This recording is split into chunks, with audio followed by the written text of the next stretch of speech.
What should you do after vacant possession in Malaysia? Here's the checklist every homeowner needs to follow.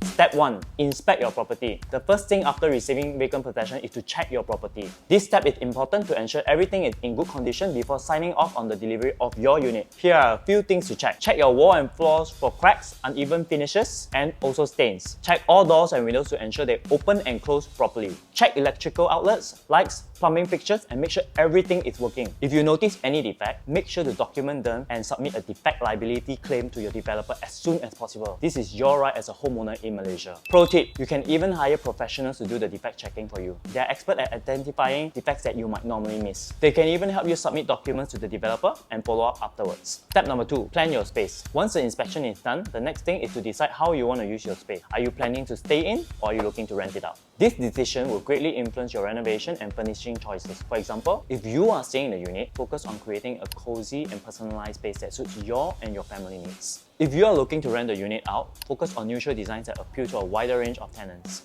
Step number 3, setting the budget. Now that you know what to do with your property, it's time to think about money. Be sure to allocate your budget on important items first. What makes a living room a living room? A sofa, a TV cabinet, a carpet, a curtain. Optional items like plaster ceiling can be considered later. Step number 4, it's renovation time. You have 3 options. Do it yourself, hire contractors where you act as a designer, or hire an interior design firm. Each option has its own pro and con. For example, if you do it yourself, you can save money, but the design might not turn out the way you envision. The functionality could suffer due to poor space planning. On the other hand, if you hire interior design firms, these offer professional touch and less hassle, but this is usually the most expensive option. So do your research and choose accordingly. And that's it. Now we hope you have a checklist on what to do after a vacant possession.